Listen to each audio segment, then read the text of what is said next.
Hola, buenas tardes a todas las personas que nos acompañan en esta segunda sesión del Seminario Permanente de Antropología del Derecho. Y en esta segunda ocasión tenemos la presentación del libro Más allá de la razón oyente, comunidad sorda y pluralidad en la Ciudad de México. Tenemos como ponente al doctor Gabriel Tolentino y como comentarista al maestro Víctor Hugo Gutiérrez. Y tenemos también, van a estar viendo en su pantalla, a las ILSM, Laura y Gloria, que nos van a acompañar para el lenguaje de señas. Bienvenidas también los ponentes, y también les damos la bienvenida en nombre de mis compañeras coordinadoras, la doctora Irene Juárez, la doctora Jacqueline Garza, la doctora Ana Sierra, y de nuestras instituciones, el Colegio de Jalisco, el Colegio de Michoacán, Colegio de San Luis y ENA FLAT. Bienvenidos a todas y todos. Voy a permitirme leer la semblanza del doctor Gabriel Tolentino Tapia, quien va a empezar con nosotros. No, discúlpeme tantito, espérenme.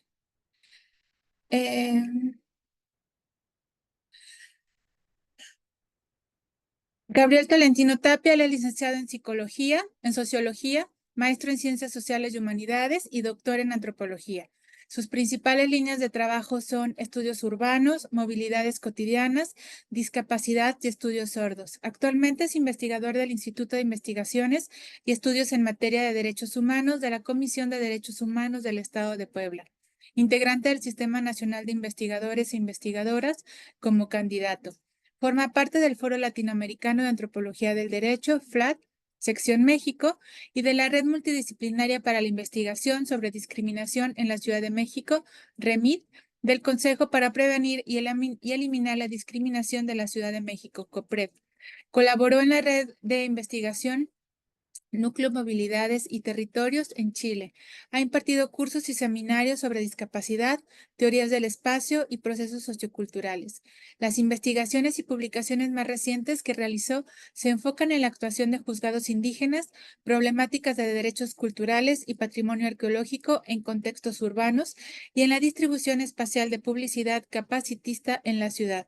Ha participado en diferentes foros académicos y no académicos para la difusión de sus trabajos. Bienvenido, Gabriel Tolentino. Adelante. Hola, espero que me escuchen y me vean. Sí, si alguien me puede por ahí confirmar.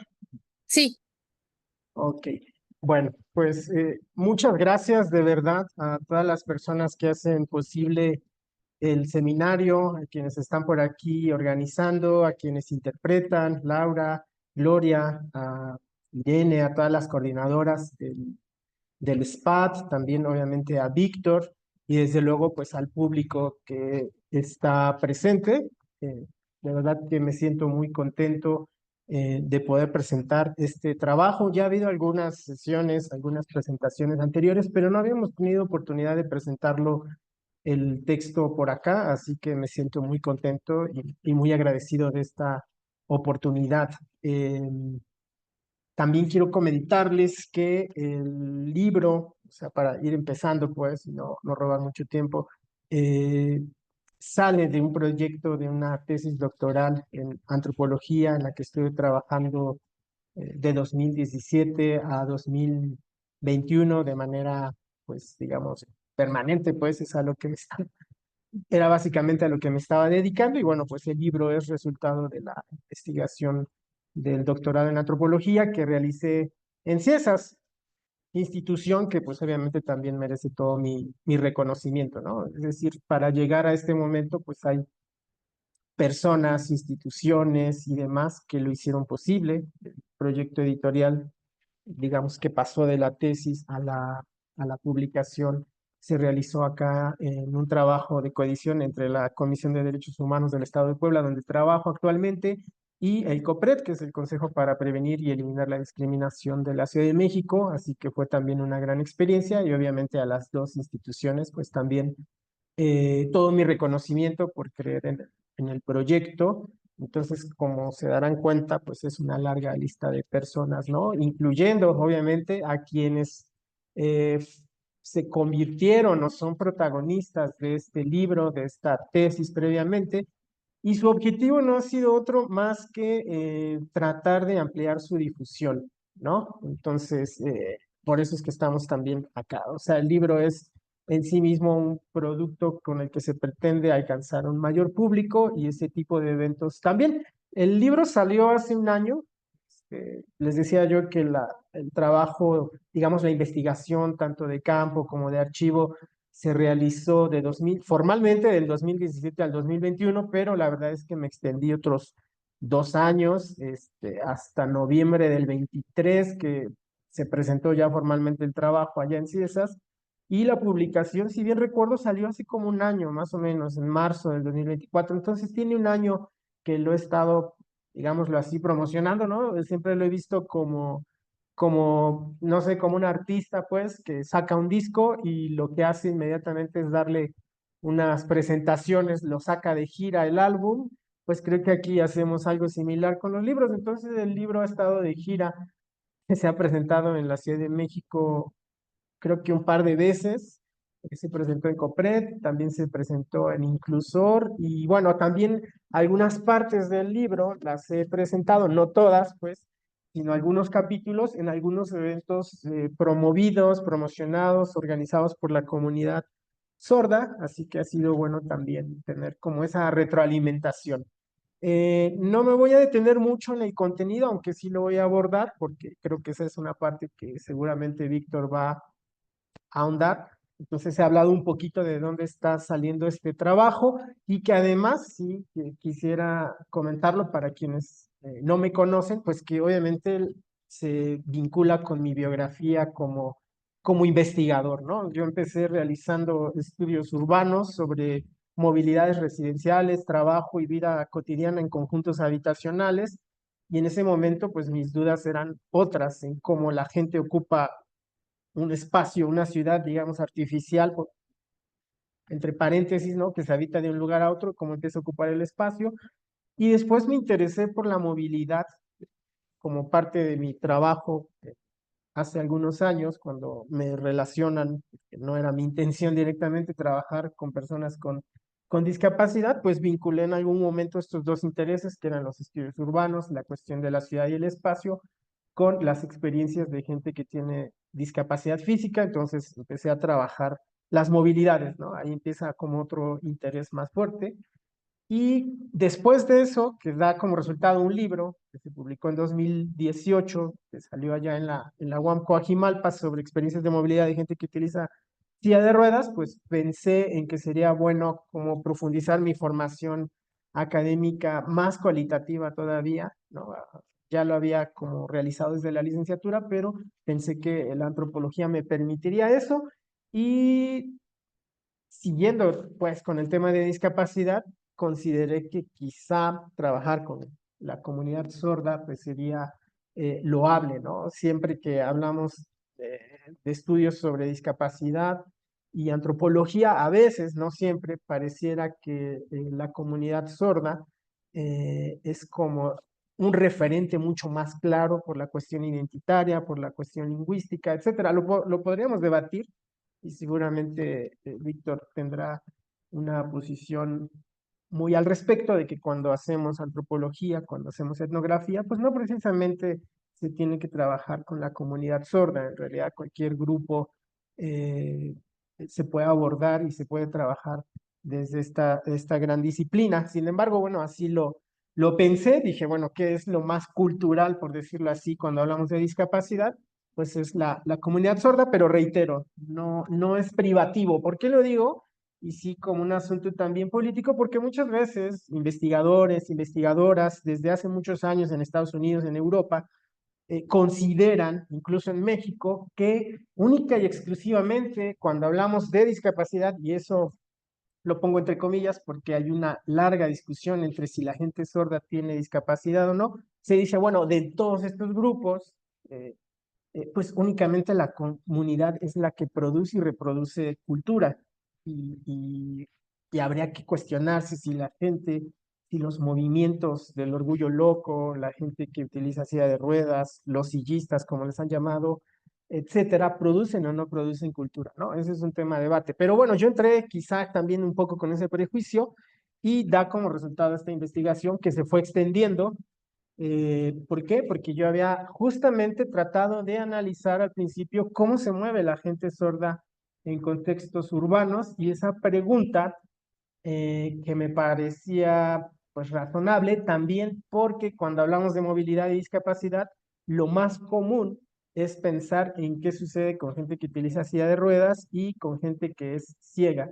Y sin embargo, para mí era importante tratar de explorar qué sucede en estos movimientos cotidianos con relación a las personas sordas. La verdad es que cuando hice mis primeros argumentos, mis primeros planteamientos, quedaba como un poco floja la propuesta, un poco débil, por decirlo así, tanto en términos, no tanto metodológicos, porque es muy rica la metodología móvil, ¿no?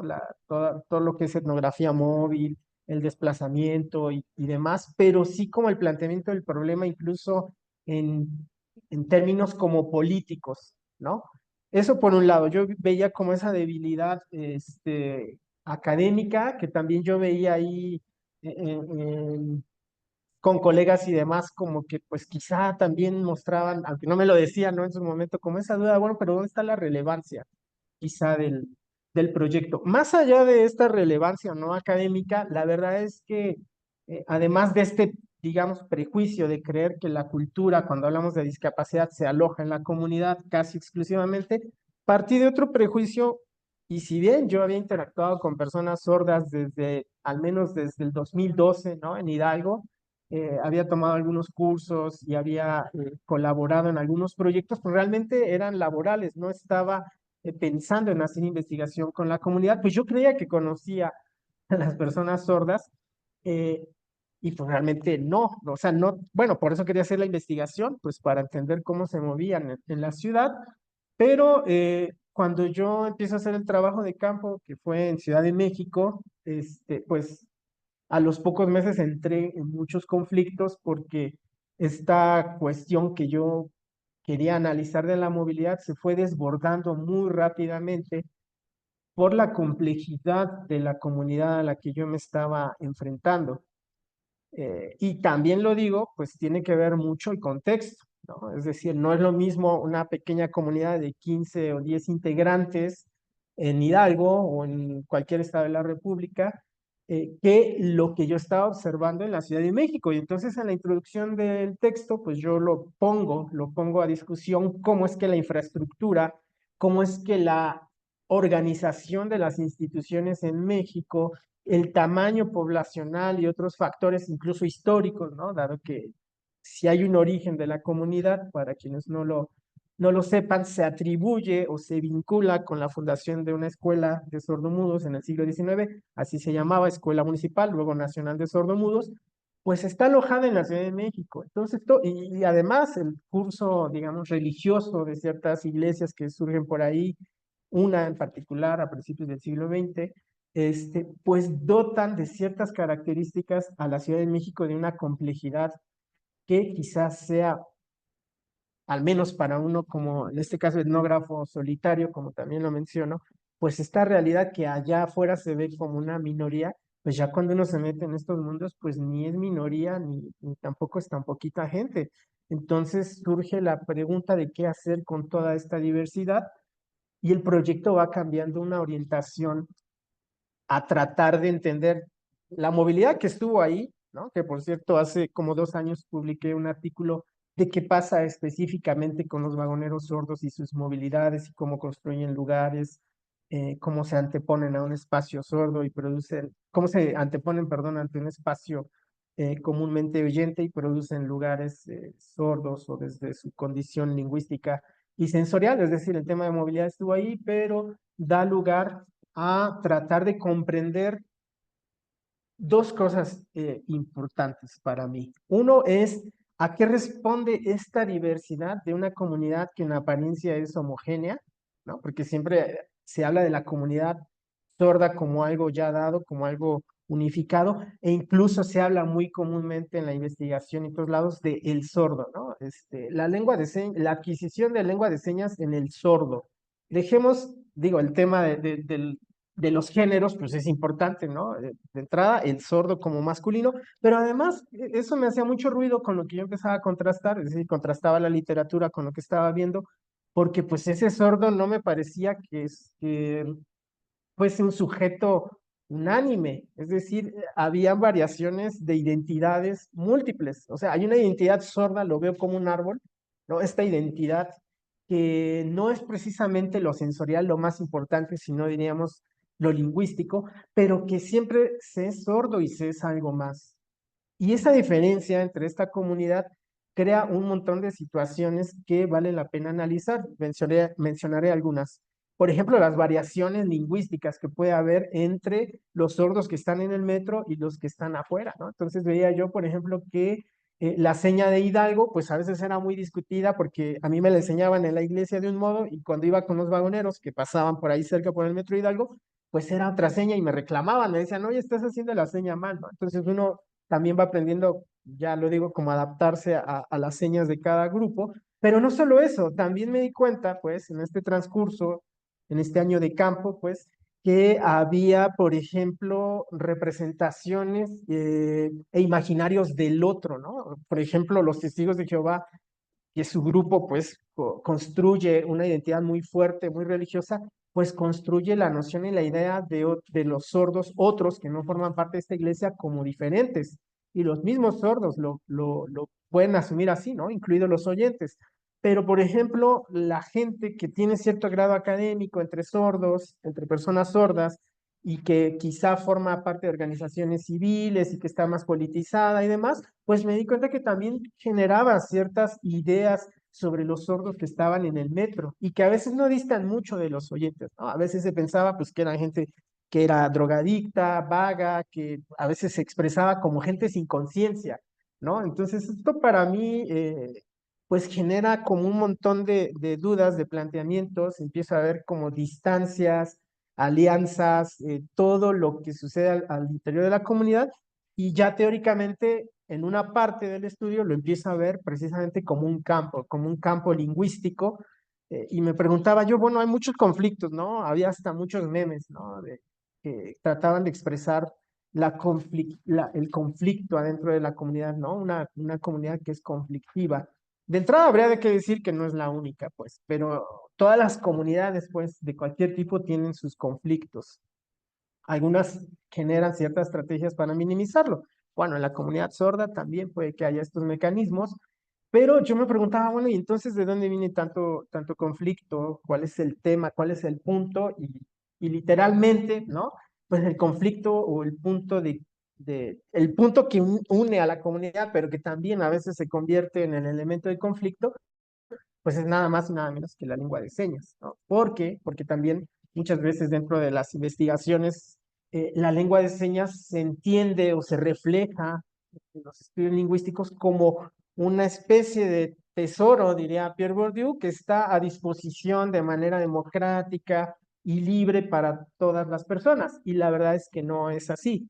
Hay una serie de disputas acerca del uso, control, manejo, difusión, distribución de la lengua de señas en la que participan personas sordas, pero también participamos oyentes. Y ojo, cada vez más los investigadores e investigadoras, pues hemos entrado en el radar de la comunidad, porque antes el tema era casi exclusivamente con la gente que se dedica a la interpretación, ¿no? Es decir, sabe, no sabe, viene de una familia sorda, viene de una religión, cómo aprendió, qué es lo que quiere, qué es lo que no quiere.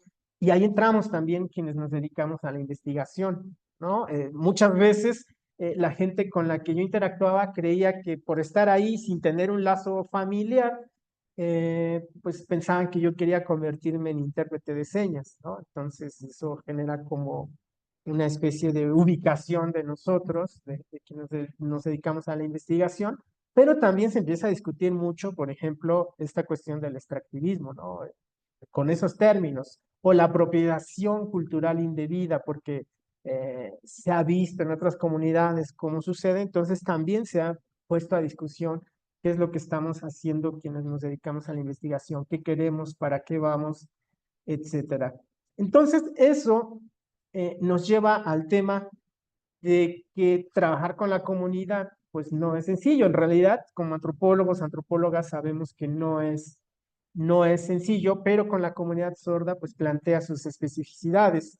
Una, eso tiene que ver con el aparecer ahí. En este caso, yo no llevaba como una referencia de con quién,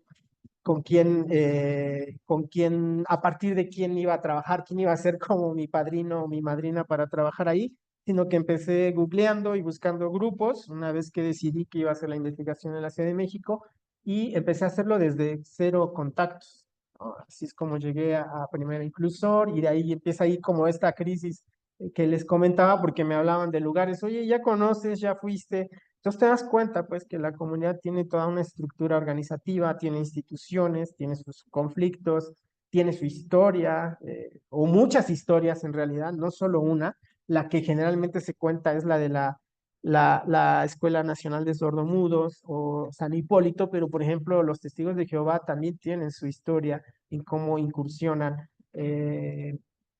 Con las personas sordas y cómo las personas sordas también incursionan, o el mundo del deporte, ¿no? Que ha sido algo importante en la comunidad, que ha generado este pegamento social, por llamarlo de algún modo. Es decir, hay muchas historias que se van ahí configurando.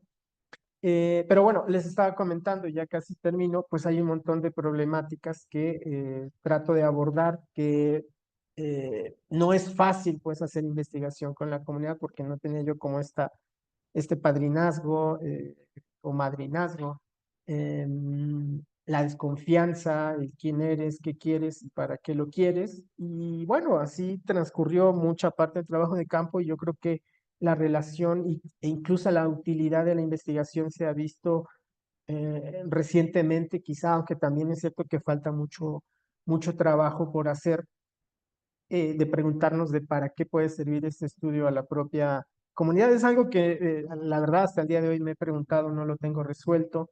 El proyecto pues terminó con la publicación y a veces uno se pregunta qué hay después de ello. Ya casi voy a cerrar. Uno es ver cómo traducir ahora del texto a la lengua de señas mexicana. Hubo por ahí algo que empecé a trabajar a finales del año, pero bueno, se ha quedado detenido por las personas con las que iba a laborar y también por algunas actividades mías, pero también a modo de comercial, y esto involucra a Víctor, pues seguimos analizando ya con él en otro proyecto auspiciado por el COPRED, un análisis sobre cómo se distribuye la publicidad en la Ciudad de México.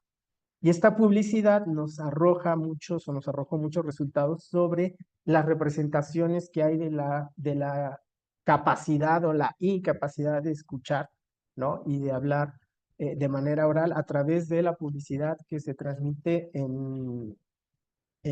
por las empresas que venden aparatos auditivos y demás, ¿no? Entonces, pues ese es como un esbozo muy general. Sé que hay muchas cosas que comentar, pero preferiría dejar el espacio ahorita a Víctor.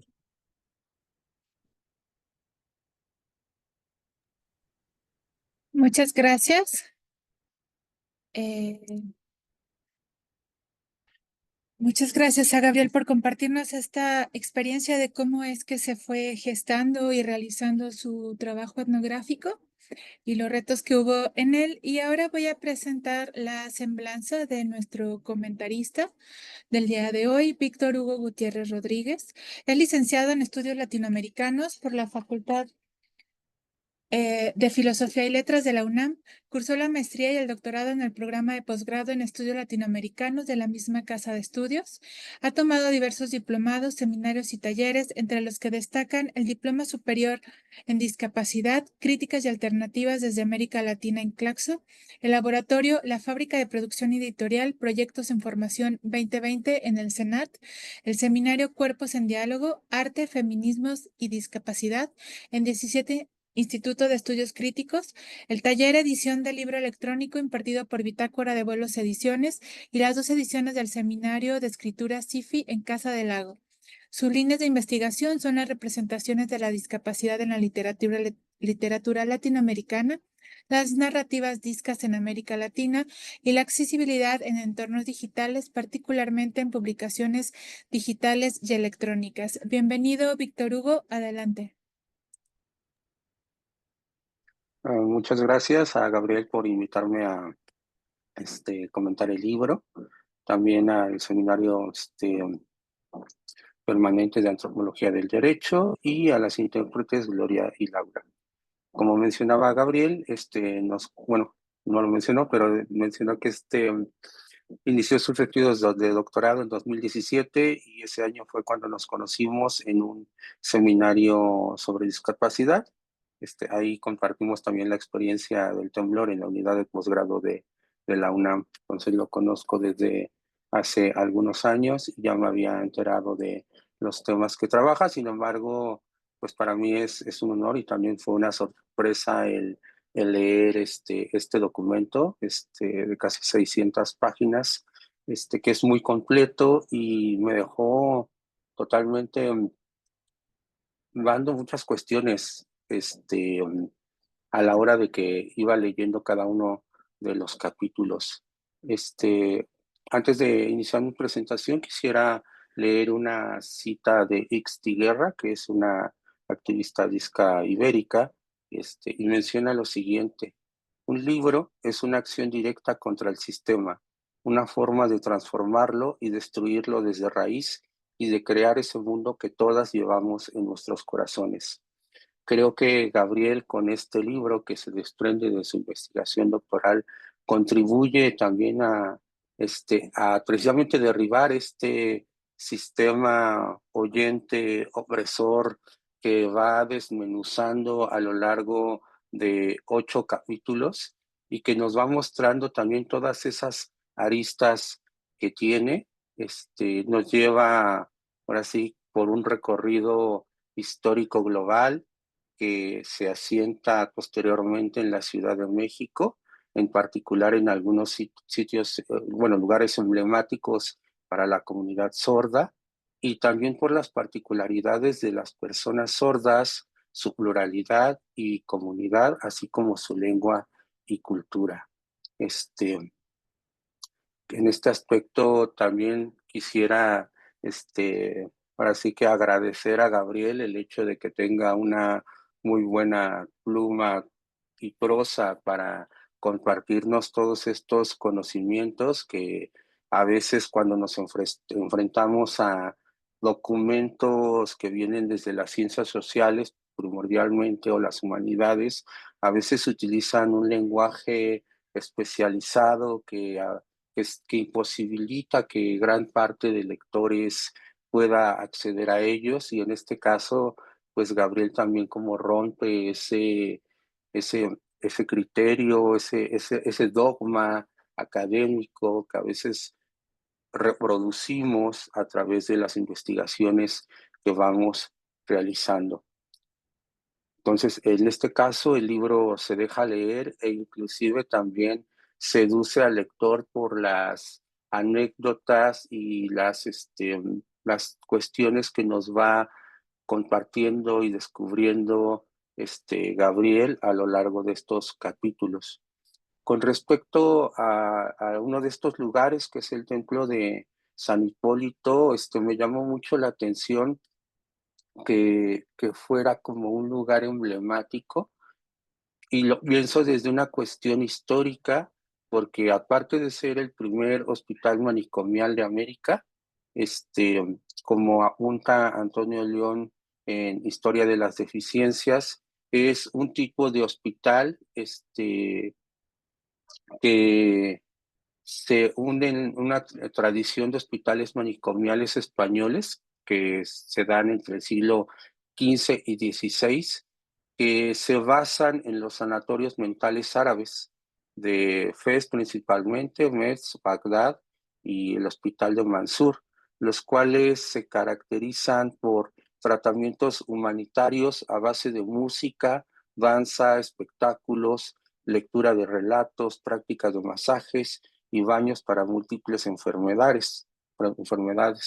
En este caso, este es el primer modelo de hospital que se implanta en América y que hace contraste a lo que en el siglo XVIII serán los hospitales psiquiátricos, en los cuales se caracterizan por distintos tipos de violencia y por el encierro de ciertas personas que se consideran un peligro.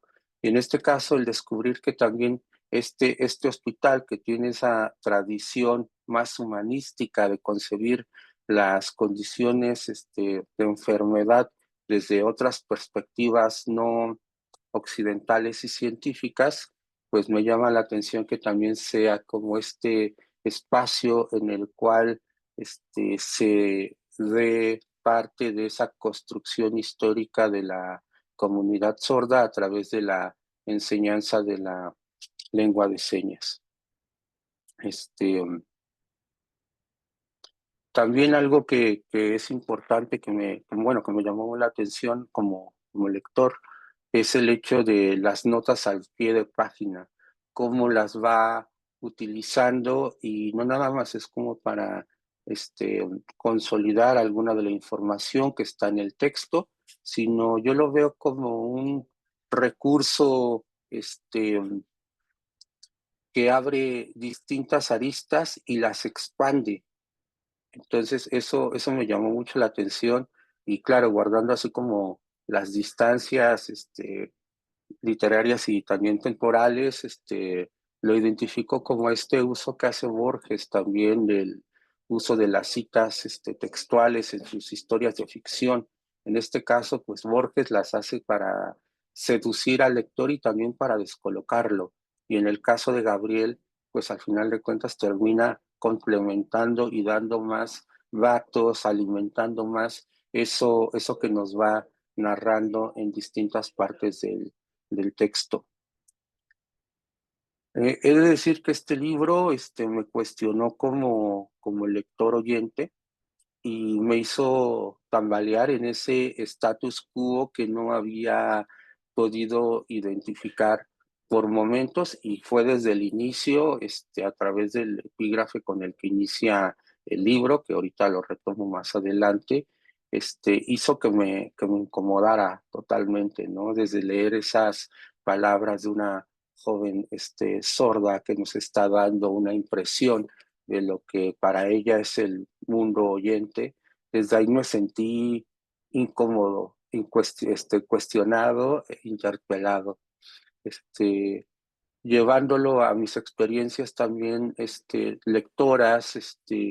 Me sentí un poco como lo que describe Primo Levi en Los hundidos y los salvados, cuando hace alusión a la zona gris, y cito de manera breve a Primo Levi para darle una idea más concreta a esta idea, y cito: el ingreso en el lager era, por el contrario, un choque por la sorpresa que suponía. El mundo en el que uno se veía precipitado era efectivamente terrible, pero además indescifrable. No se ajustaba a ningún modelo. El enemigo estaba alrededor, pero dentro también. El nosotros perdía sus límites. Los contendientes no eran dos, no se distinguía una frontera, sino muchas y confusas, tal vez innumerables, una entre cada una y el otro. A mí, al estar leyendo el documento de Gabriel, y traer a mi mente estas escenas que dice Primo Levi, me hizo descubrirme como un opresor, oprimido. Creo que tengo que aclarar aquí también que tengo una condición discapacitante, y me asumo como persona con discapacidad y también como discapacitado, dependiendo de los espacios en los cuales esté. Entonces, para mí, el ver que también he sufrido o he experimentado más bien distintos tipos de opresión, pero al estar leyendo todo el libro, me descubrí también como parte de ese mismo sistema que oprime a la comunidad sorda o a quienes experimentan algún tipo de pérdida en la audición. En este caso, me hizo descubrir el documento me hizo descubrirme en todo sentido, pero en particular hizo que tomara conciencia sobre la comunidad sorda y sobre todo los aspectos opresivos que caracterizan a la cultura oyente, de la cual formo parte, y creo que también Gabriel en algún momento del documento lo acentúa, ¿no? Ese descubrirse dentro de una cultura que está oprimiendo. En este caso, y siguiendo a lo que menciona Juan Villoro, que dice que al leer adquirimos una capa más de la experiencia humana, eso fue lo que me provocó el leer todo el libro. Fueron distintas capas a través de distintas narrativas, que creo que eso es importante y ahorita lo voy a retomar, porque fue algo que me llamó la atención. Que están a lo largo de todo el documento y que nos permiten tener una perspectiva amplia de todas estas experiencias encarnadas que se relatan y se están compartiendo y que se están compartiendo en este caso a Gabriel, pero que Gabriel no las comparte al resto de los lectores, ¿no? O a quien se acerque a este libro. Con respecto a las narrativas sordas, y porque es algo que también trabajo desde lo personal, no tanto como investigador académico, sino desarrollo a la par de mi quehacer académico, un proyecto de narrativa en primera persona que tiene que ver con precisamente todas esas cuestiones a las cuales me he enfrentado a raíz de la enfermedad que vivo, pero sobre todo a las distintas barreras con las cuales me enfrento. Y eso resonó mucho cuando estaba leyendo las partes en las cuales saca a colación estas narrativas, y me dejó como, parece que interesado en el tema, ¿no? Ya que creo que algo que tiene la comunidad y que se deja ver a través de este documento es el hecho de compartir. O sea, las experiencias que se viven cotidianamente se comparten en distintos espacios y digamos que esos relatos son, como menciona Gabriel, son forma de hacer comunidad, pero también creo que son formas en las cuales se produce conocimiento desde lo cotidiano. Creo que también en el documento hay, o se deja ver en algunas partes, como peso que a veces tiene el producir conocimiento desde la academia y a veces dejamos de lado desde estos espacios el conocimiento que producimos desde nuestras experiencias cotidianas, ¿no? Y aquí sigo a María Galindo en lo que apunta en Feminismo Bastardo sobre la experiencia cotidiana y el potencial que tiene para convertirse en teoría desde la práctica. Una teoría que se aleja de los centros académicos que dictan y validan el conocimiento que tiene validez científica. Y en este caso, conforme iba leyendo y descubriendo esas narrativas, me di cuenta y me queda como mucho la idea de que el sujeto sordo tiene la posibilidad no solo de generar saberes, también de hacer epistemología y teoría desde su quehacer cotidiano, y creo que en este caso esas reuniones que nos va describiendo Gabriel, que tienen lugar en distintos espacios, ya sea en la biblioteca Vasconcelos, en el hemiciclo a Juárez, o en distintos otros espacios de la República que se van creando para que la comunidad se encuentre, ese compartir desde la experiencia es lo que me llamó mucho la atención y creo que también siguiendo lo que apunta la académica Beth Jorgensen, es teoría en primera persona. Creo que ahí puede haber distintas vetas, no solo de investigación, sino también pues de una acción política. Creo que eso es lo que por un lado, me dio la impresión de que ya la comunidad lo está haciendo. En este caso me llama la atención las anécdotas que saca de dos niños, creo que es una niña y un niño que participan en un foro en la Cámara de Diputados, creo que una de ellas, y el otro no recuerdo exactamente en qué espacio, pero los dos desde esta perspectiva que da la infancia y también a las barreras a las que se han enfrentado, enuncian un discurso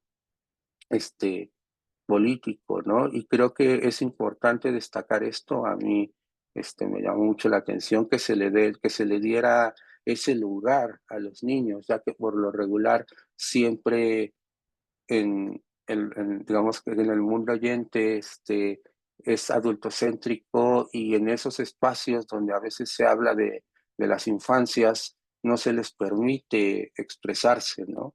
Y en este caso fue algo muy fresco, y también me llena mucho de esperanza el hecho de que desde estas primeras instancias, en algunos casos, a los hijos bueno, a las infancias de la comunidad sorda se les posibilite también ese tipo de experiencias y de compartir.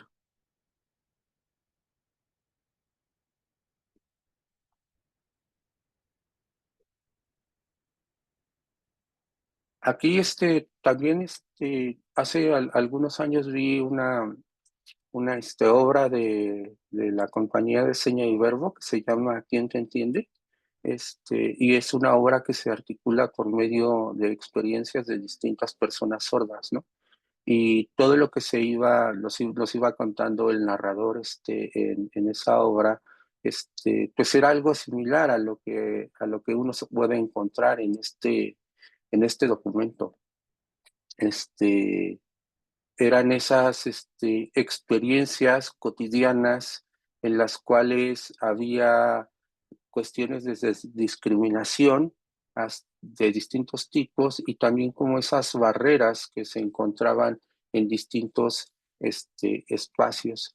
Pero que eso fue algo que me llamó mucho la atención, que cómo se iban o cómo se repiten cada una de estas como situaciones que van experimentando las personas sordas en distintos espacios, ya sea médicos, académicos, de trabajo.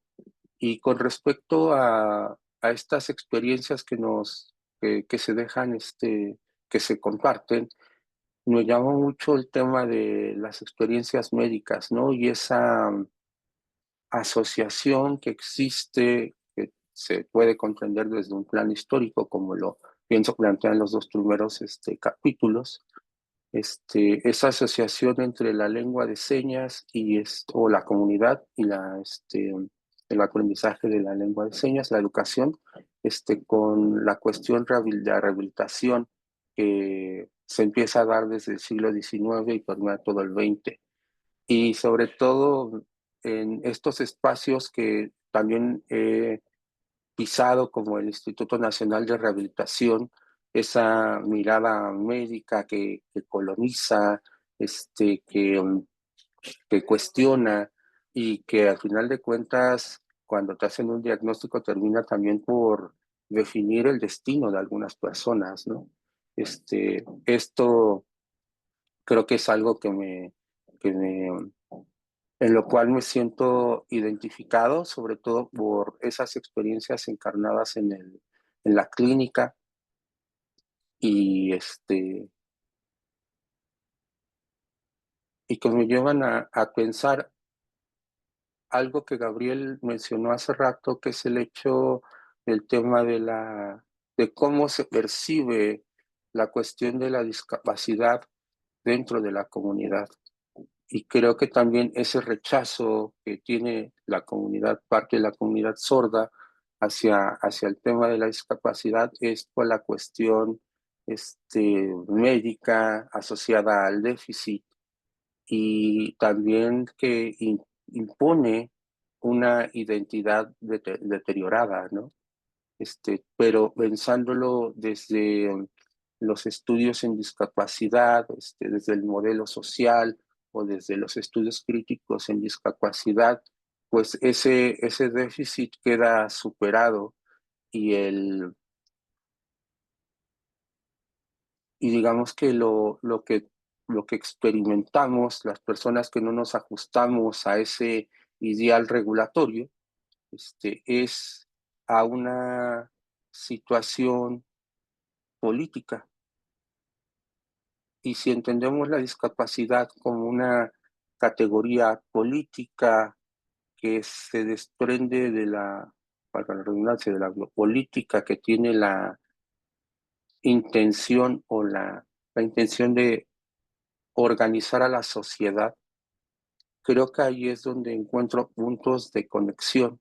Y eso creo que queda muy claro en el epígrafe del libro, ¿no?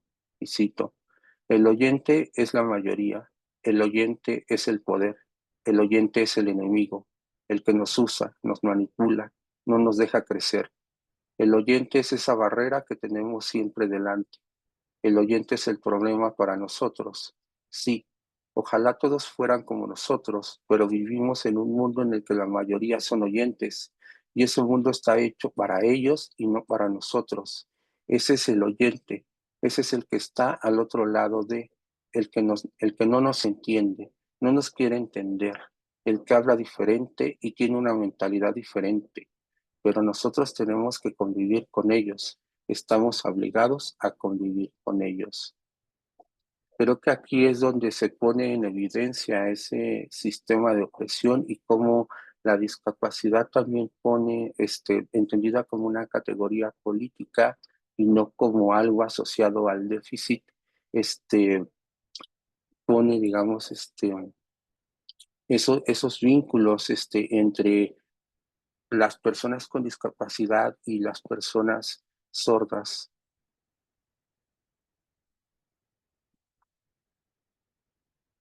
Como bien apunta Gabriel en los primeros dos capítulos,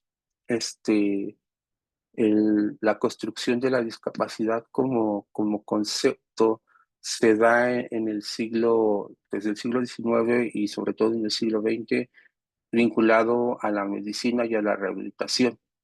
Por tanto, la discapacidad es una categoría que a partir de mediados del siglo XX recoge a todas esas condiciones de vida que tienen en común ser desviaciones de la norma, como lo son las malformaciones genéticas, las enfermedades, la sordera, y la ceguera.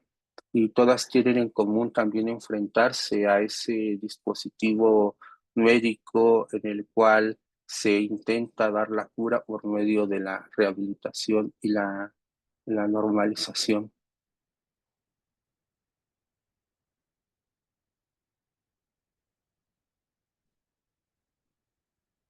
Y ya para ir cerrando y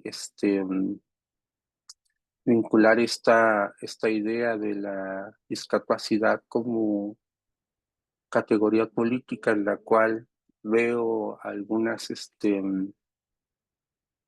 puntos de encuentro entre esta comunidad sorda que no se siente parte de la discapacidad y quienes formamos parte este, de estos sectores. Creo que lo que hace Gabriel con proponer el tema no, el concepto de razón oyente es darnos una valiosa herramienta de análisis, que permite precisamente ver estos sistemas, cómo funcionan estas lógicas dentro de un sistema opresivo, que sienta las bases en la razón, la oralidad y la escritura.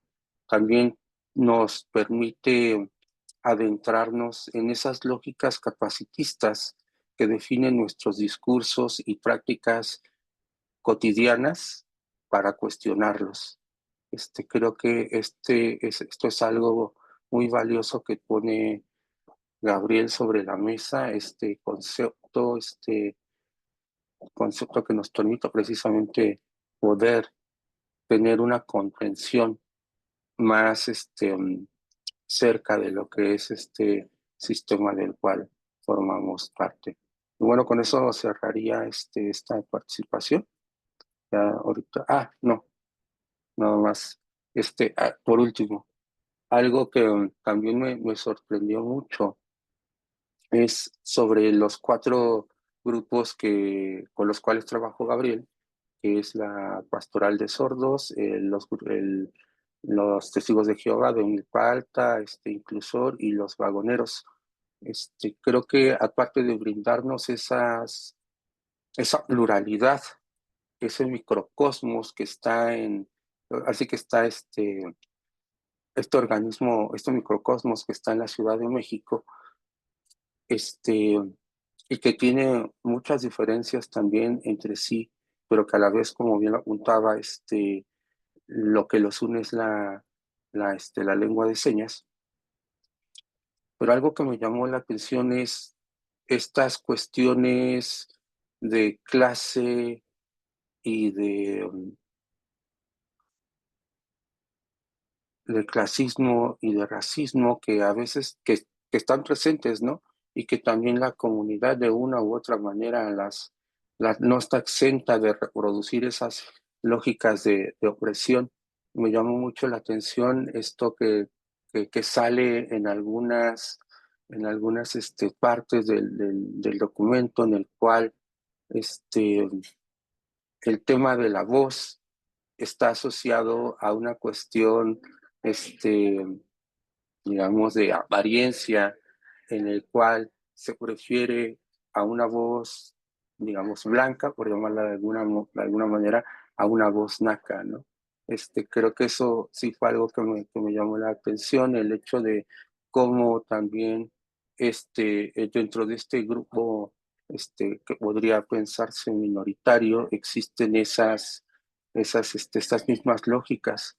Por otro lado, también la forma en la cual se ocupan los lugares, ¿no? Y esos intersticios institucionales y legales que, por ejemplo, permiten que los vagoneros sordos trabajen de manera diferente a como lo hacen los vendedores ambulantes, ¿no? En el metro, inclusive hasta esa distinción entre vagonero y comerciante ambulante, es algo que me, que me dejó como un poco mm, asombrado en el hecho de que es algo que, por ejemplo, he experimentado en el metro al ver a los vagoneros sordos, pero nunca me había planteado como esta cuestión, ¿no? Y es un lugar en el cual pues se transita y a veces se comparte estos espacios, pero creo que sí, es algo importante y sobre todo también estas cuestiones que tienen que ver con la clase, al menos desde mi perspectiva, y con el legado que se plantea dentro de quiénes son quienes pueden dar no sé, bueno, sí es como validar y dar la cuestión de un. Y disculpen, se me fue la palabra. Este, validar, por ejemplo, a la lengua, ¿no? Que son familias que tienen años, o que digamos, pertenecen a varias generaciones de sordos, son las que resguardan ese mismo legado de la lengua como acervo. Sin embargo, lo pensaba como desde una cuestión de no sé si de un sector social dentro de la misma comunidad que está como acreditado y validado para, para resguardar la lengua, ¿no?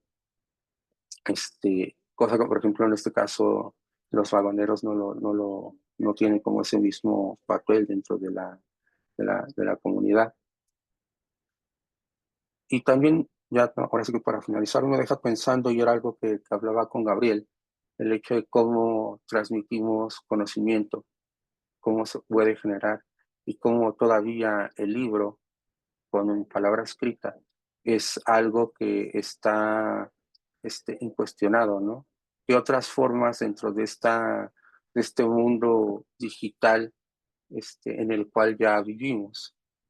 permitirían generar otro tipo de acervos de conocimiento, como transmitir, por ejemplo, una investigación a través de video, de audio.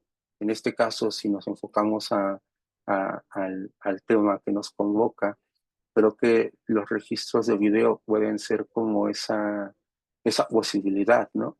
Sin embargo, creo que todavía las estructuras, digamos, académicas no lo permiten, ¿no? Todavía para validar nuestras investigaciones está el paper, están las tesis, están los libros, y creo que en este caso se cierra a esas otras formas en las cuales se puede construir conocimiento, pero sobre todo transmitirlo y resguardarlo. Y creo que eso también es algo que nos queda pendientes a quienes estamos de este lado o quienes transitamos en algunos momentos de nuestras vidas por la academia y cómo nos planteamos el generar conocimiento. Y bueno, eso sería todo. Muchas gracias, Víctor, por tu participación. No sé si por ahí queramos dar algún tipo de retroalimentación o pasamos a ver a las preguntas o comentarios que tenemos tanto aquí en la plataforma de Zoom como quienes nos están siguiendo por Facebook.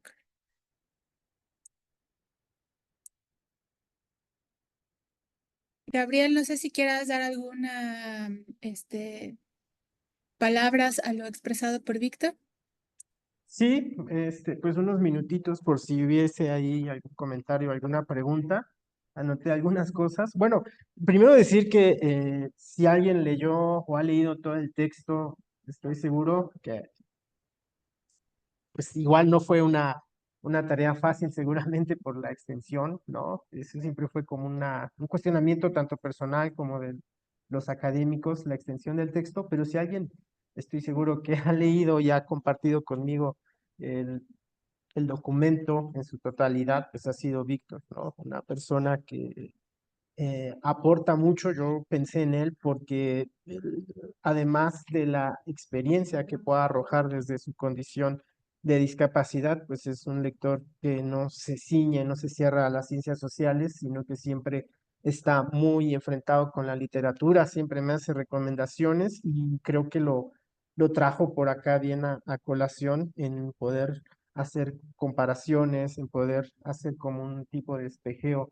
con su experiencia, no solo, repito, como persona con discapacidad, sino también como académico y como una persona que se dedica a leer, pareciera que es un oficio para él. Bueno, ese es otro tema, pues.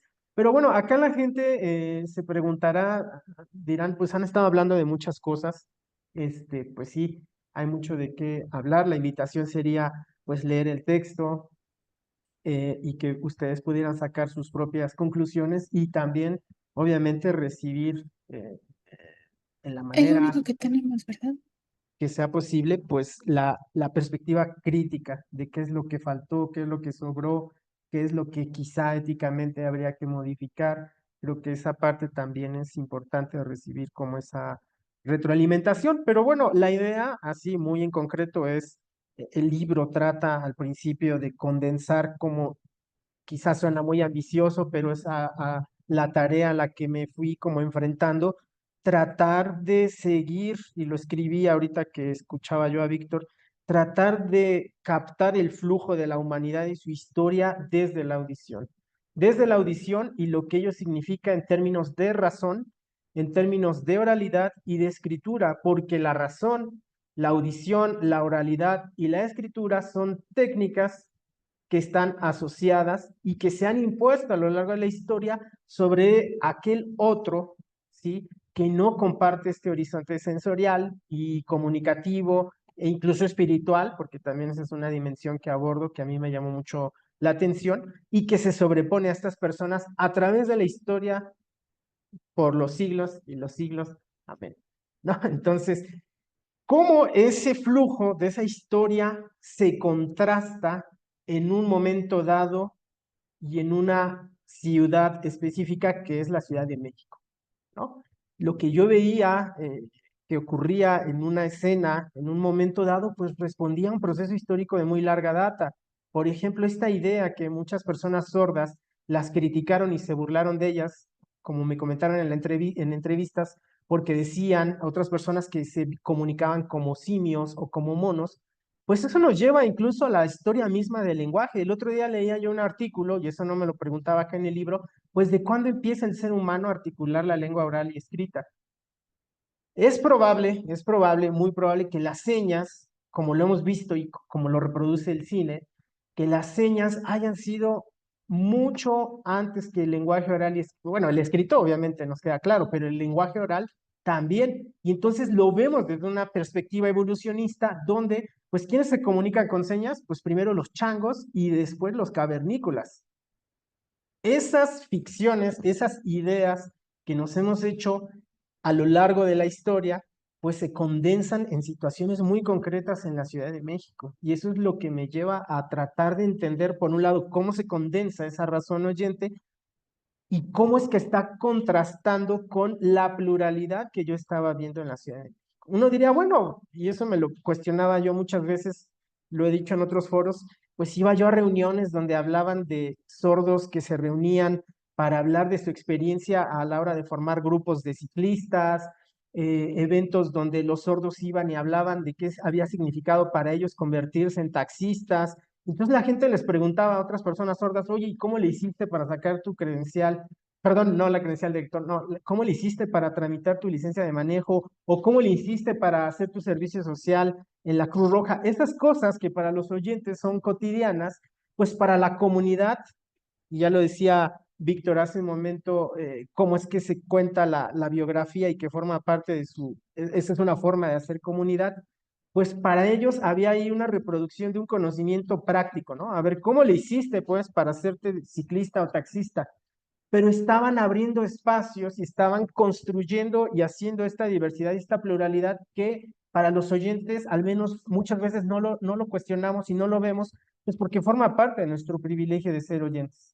Entonces, estos espacios de comunicación, uno, crean conocimientos prácticos, crean conocimiento lingüístico, porque muchas veces se detenían a discutir entre la comunidad la seña, que si es esta, aquella, o la otra, entonces también había un conocimiento ahí lingüístico que se produce desde ahí, pero estos foros dejaban ver cómo es que la comunidad se hace cada vez más plural y más diversa y que no es sencillo, no es sencillo convertirse o diferenciarse, alcanzar esta pluralidad justamente por el influjo o la imposición de la razón oyente.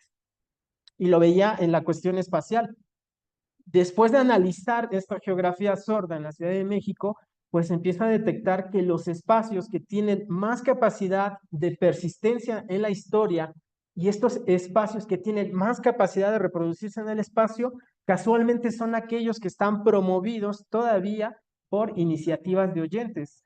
Y los espacios que son promovidos desde adentro por la comunidad tienen más dificultades para persistir, para mantenerse, ¿no? Es decir, cuando un grupo de personas sordas quiere fundar una asociación civil, pues mi prejuicio me decía, bueno, pues voy a encontrar la dirección, ¿no? Y resulta que no, hablando con ellos me decían, pues no tenemos una ubicación. ¿Por qué no tienen un lugar si son una asociación? Pues porque no tenemos quien nos pague la renta, porque no hay dinero, porque no tenemos pues la capacidad, no hay un respaldo institucional, ¿no? Es muy distinto cuando estos proyectos son promovidos desde las instituciones del Estado, desde instituciones religiosas o instituciones educativas. Eso por citar un ejemplo de cómo opera la razón oyente, ¿no? Que además es un concepto que, lo digo entre comillas, compite con otros conceptos porque tenemos toda una gama de conceptos. Ahí en el libro explico algunos, hay cada vez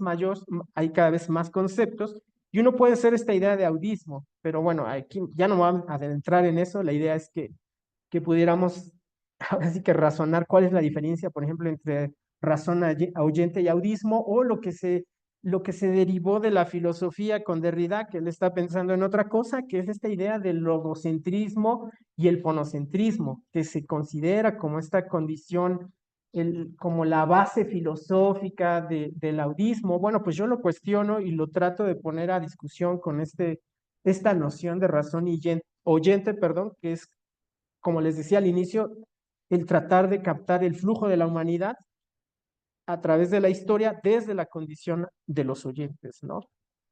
Entonces, pues ahí lo dejaría con los comentarios. No sé si haya preguntas. Sí que hay muchas cosas que pues, no dejamos claro, quizá por el tiempo, pero bueno, es mejor dejar la duda y que las personas puedan acceder al texto, pues. Sí, muchas gracias, Gabriel. Una de las primeras puntos es cómo pueden obtener tu libro. Y segundo también es, bueno, felicitarlos. Luis Fernando felicita a Gabriel Tolentino por su reciente publicación y por compartir su formato en libro electrónico, así como narrar la experiencia de investigación en este campo social, por demás relevante en el estado actual de los derechos para todas, todos y todes en la Ciudad de México. Igualmente, gracias al equipo y al grupo de trabajo del FLAD. Tenemos una participación de Abigail de Yucatán. Quiere saber qué le pueden decir en cuanto a procesos minorizantes y discriminatorios. ¿Qué resultados se obtuvieron en cuanto al autismo?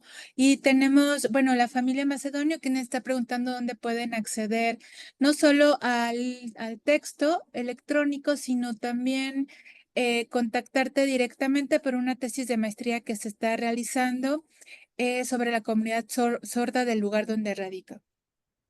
Y dice que también es ILSM. Ok, bueno, muchas gracias por los comentarios y las preguntas. El libro, no sé si lo podamos poner como el vínculo acá. Ya por ahí habían puesto el link de descarga que está en la biblioteca del FLAT. También está en la biblioteca de la Comisión de Derechos Humanos del Estado de Puebla y también está en el acervo de ICOPRED. Entonces creo que si le ponen en Google, no sé, Gabriel Tolentino, Razón Oyente, algo así, les va a aparecer en los primeros resultados. No es, creo que no es difícil encontrarlo en internet. Se ha ido difundiendo en algunas páginas.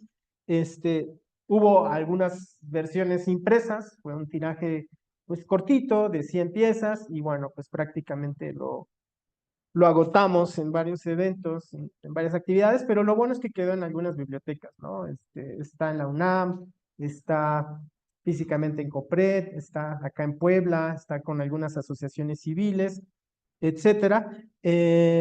Con respecto a la pregunta de qué se obtuvo sobre esta cuestión minorizante y discriminatorio que pregunta Abigail, creo que se refiere al audismo. Bueno, aquí no hablamos sobre audismo, perdón, no sé si se dijo audismo o autismo. Supongo que por el contexto está hablando de audismo como una práctica que ejercemos los oyentes. Pues prácticamente todo el libro revela tramas y tramos del audismo en distintas formas y que obviamente se asocia a la minorización. Entendamos la diferencia entre una comunidad minoritaria y una comunidad minorizada, así como sucede también con las lenguas que son minorizadas. ¿Qué quiere decir? Pues que se les despoja, por ejemplo, de su capacidad de construcción de conocimiento. Y en ese aspecto, nada más quisiera recalcar que hay algunas discusiones en el libro donde, por ejemplo, platico con algunos intérpretes y algunas intérpretes, si, por ejemplo, la lengua de señas está en capacidad de producir conocimiento científico, y no me refiero única y exclusivamente a las ciencias sociales, sino a cualquier ciencia. La duda estaba en que si esta lengua puede hacerlo o no, porque a veces se cree que su capacidad de transmisión de conceptos abstractos es reducida, lo cual es una cuestión, pues obviamente, ideológica, es un prejuicio, y si no, más bien entender que si, por ejemplo, el día de hoy no tenemos, no lo sé si exista, lo pongo entre paréntesis, la seña de molécula, que quizás sí, no es tanto por la lengua y sus deficiencias naturales, porque a veces se considera, ¿no?, como como una herramienta, un sustituto de la lengua oral, y esto la filosofía y la sociología del lenguaje lo han reproducido a lo largo del siglo XX al menos, lo pongo es como otro paréntesis, sino más bien dicho por lo que les decía hace rato, es decir, las formas de exclusión que no han permitido que la gente sorda llegue a la prepa, a la universidad o a posgrados, es más bien dicho lo que genera que la lengua se vea limitada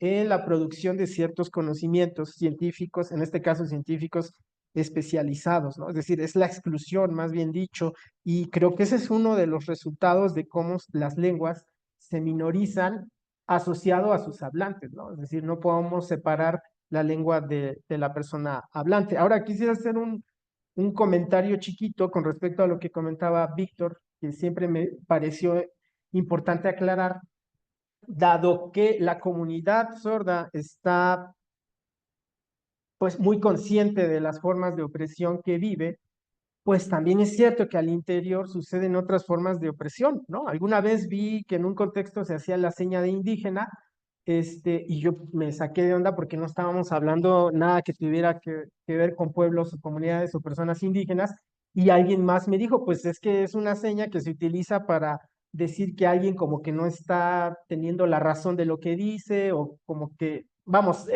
se utilizaba en negativo, y los oyentes pues también lo hacemos, ¿no? También hay a lo largo del texto, pues varias expresiones del capacitismo que a veces se reproduce dentro de la comunidad entre personas sordas y oyentes asociadas, como esta idea, ¿no? De que, bueno, pues mi hijo es sordo, pero sería peor si no pudiera caminar o no pudiera ver. Mi hija está completa, lo único que le falta es la audición, pero lástima, y ahí sí me daría tristeza si mi hija tuviera parálisis cerebral permanente.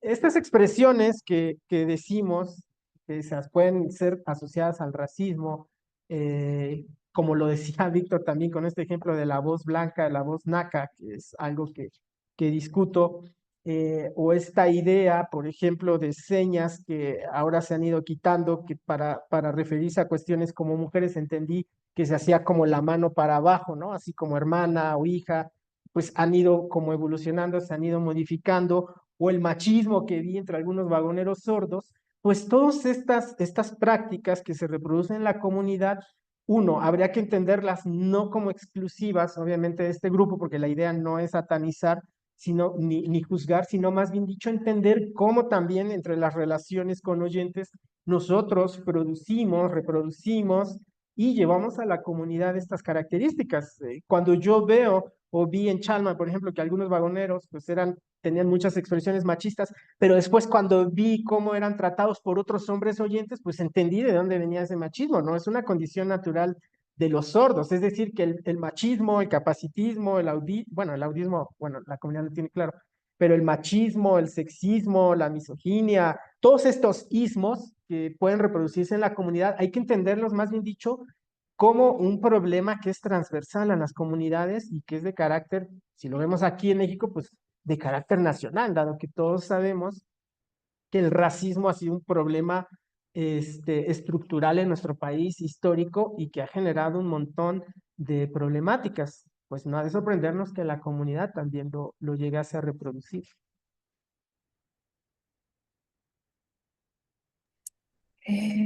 Muchas gracias. Sí, efectivamente fue un error mío de lectura, era audismo. Gracias. Aquí en la plataforma de Zoom, ¿hay alguien que quiera compartir, preguntar o dialogar? O en Face, no sé si tenemos algún otro comentario. Mm, No, me parece que no. ¿Alguien más que se anime? Las intérpretes también pueden participar, que generalmente están haciendo otra chamba, pero seguro que están pensando mucho y reflexionando. Falta por ahí también la comunicación con ese grupo. Claro, y nosotras también yo estoy reflexionando en este punto, ¿no? Cuando colocaba Abigail su pregunta y cuestiones de procesos discriminatorios, cómo desde la academia generamos estos espacios cuando uno de nuestros ponentes está tocando el tópico, es que incluimos ILSM, ¿no? De otra forma, o sea, no los incluimos, lo cual debería ser una acción presente y cotidiana para también nosotros poder compartir la información de todos los temas. No solo tiene que ser de un tópico en particular. La verdad es que esta sesión ha sido de mucho aprendizaje también para nosotras. Entonces, Laura o Gloria, ¿quieren compartir algo?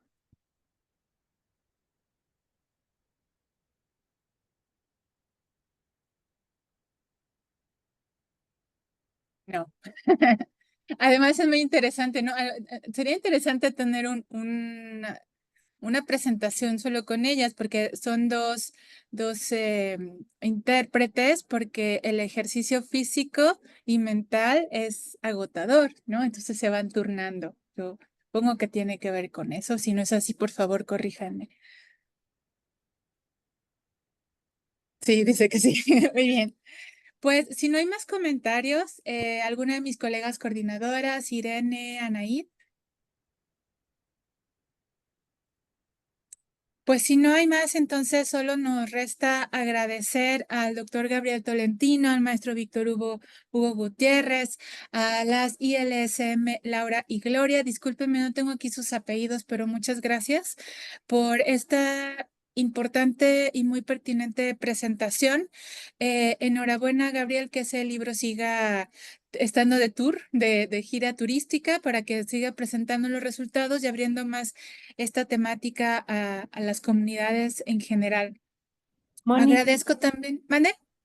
solo rapidito señalar que pues desde FLA también agradecemos mucho este interés y esta vocación que tiene, que ha mostrado Gabriel con este tema y que lo ha llevado pues a conformar este grupo de trabajo sobre discapacidad que tenemos ahí en el FLA, junto con Víctor Ávila y otra colega brasileña, porque sin duda hablar de todo lo que tiene que ver con los derechos, pues muchas veces, justo como él nos muestra y lo que se ha discutido aquí, pues nos deja como muy una gran deuda en todos los espacios de reflexionar sobre digamos, todo lo que implica, lo complejo que es todo este mundo que él nos muestra en su libro y que es sumamente interesante, una invitación súper enfática que lo lean, ya está en la biblioteca de FLAT como se mencionaba. Y pues bueno, solamente eso, agradecer pues su participación, así como del resto de las personas intérpretes y el comentarista. Muchas gracias, Moni. Felicidades, Gabriel. Sí, Gracias, todavía tenemos 2 preguntas y 8 minutitos para ello. ¿Cómo ven? gracias.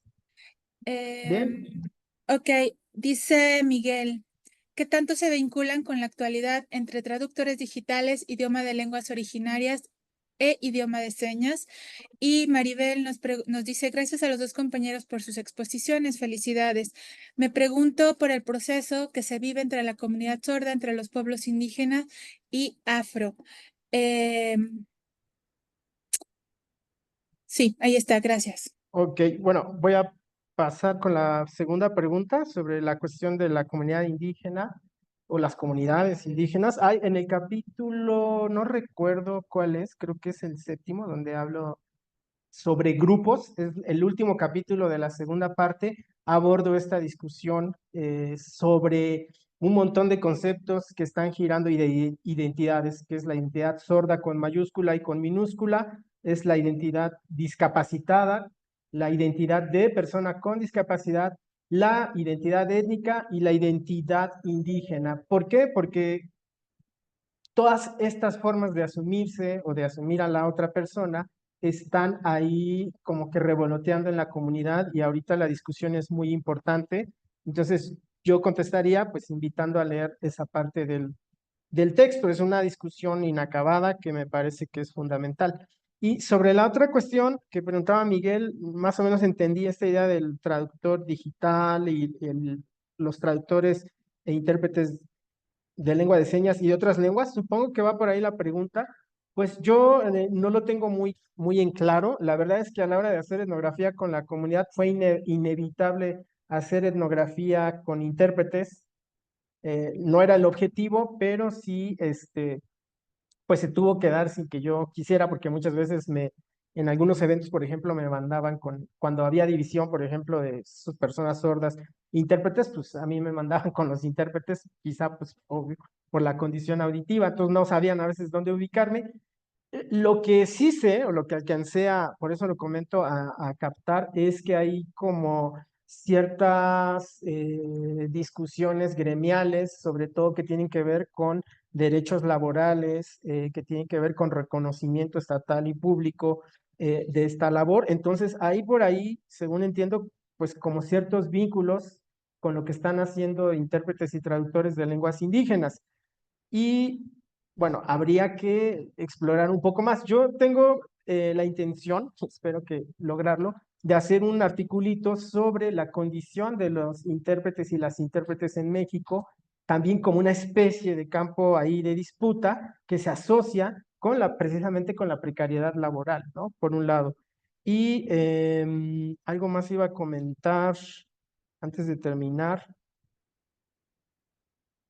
Creo que no. Bueno, ya. Bueno, por ahí preguntaban sobre mi contacto para algo de un proyecto de investigación. Claro que sí, con gusto en lo que puedo aportar. Mi correo es, no sé si se vea, si yo le escribo en el chat. Lo puedes colocar ahí y alguna colega lo pasa la información al Facebook para que Ok, ahí puedan consultarlo. ya puse el correo. Gracias. Sería todo de mi parte y otra vez agradecer. Sí, ya me acordé, un comercial. Con respecto a lo que comentaba Irene, vamos a empezar en abril, 7 de abril, el seminario sobre discapacidad y otras categorías sospechosas y vamos a abordar algunos temas sobre comunidad, personas sordas, tanto como tema como expositores o como comentaristas y otros tantos temas que se abren pues a la discapacidad en general. Entonces ya ahí en FLAT vamos a estar comentando la información en breve y muchas gracias a todos, todas, todes por el espacio y por estar aquí arropando el trabajo. Muchísimas gracias a nuestros participantes el día de hoy. Agradecemos a todas las personas que nos acompañaron virtualmente en las dos plataformas y agradecemos como siempre al personal de UTIC del Colegio de San Luis, Carlos Núñez y su equipo que hacen posible nuestra transmisión en las sesiones cada mes. Los esperamos en la siguiente sesión del mes de abril. No lo tengo a la mano. Irene, ¿tú lo tienes? El 30 de abril, el Día del Niño y la Niña, tendríamos nuestra sesión. El día 30 de abril les estaremos compartiendo los cartelitos de divulgación. Manda, Irene. Sí, les comparto, ese día va a ser la presentación del libro de la doctora Florencia Graciano, del equipo de FLAD en Argentina, que es sobre la justicia penal juvenil en ese país, y va a ser los comentarios de la doctora Carla Villalta, también del equipo argentino, así que sin duda va a estar súper interesante, así que esperemos contar con su presencia. Gracias. Gracias a mis colegas coordinadoras, Irene, Anaíd, Jackie. Buena tarde para todos y todas las personas que nos acompañaron. Gracias. Gracias, hasta pronto. Hasta luego. Adiós a todas, a todos. Gracias, Carlos. Gracias.